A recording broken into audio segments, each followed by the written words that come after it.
કરી રહ્યા છે। રતન સાગિયા, એબીપી અસ્મિતા, બનાસકાંઠા। તો આ તરફ મહેસાણાના ઊંઝામાં પણ ધોધમાર વરસાદ ખાબક્યો છે। પાણી ભરાતા ઊંઝા અંડરપાસ બંધ કરવાની ફરજ પડી।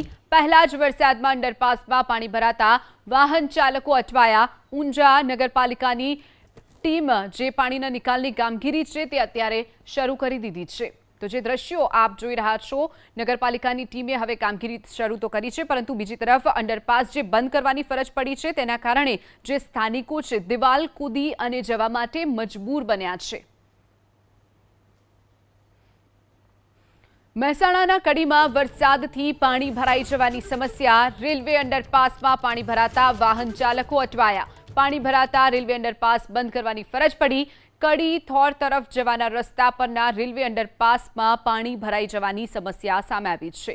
કડીના થોર પાસે જવાનો જે રસ્તો છે, જે દ્રશ્યો આપ જોઈ રહ્યા છો, રેલવે અંડરપાસ અહીંયા બનાવવામાં આવ્યો છે। પહેલા જ વરસાદે પ્રશાસનની પોલ ખોલી નાખી છે। અંડરપાસ અત્યારે બંધ કરવાની પણ ફરજ પડી છે।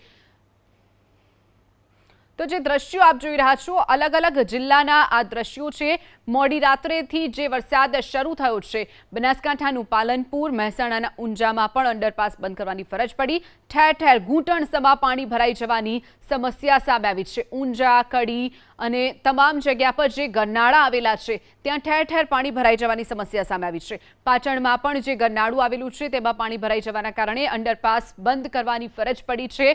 તો પહેલા જ વરસાદે પ્રશાસનની પોલ ખોલી નાખી હોય તેવા આ દ્રશ્યો છે, જે અલગ અલગ જિલ્લાઓના આ દ્રશ્યો સામે આવ્યા છે। પ્રશાસનની પ્રી મોન્સૂનની જે કામગીરીની મોટી મોટી વાતો હોય છે, માત્ર કાગળ પર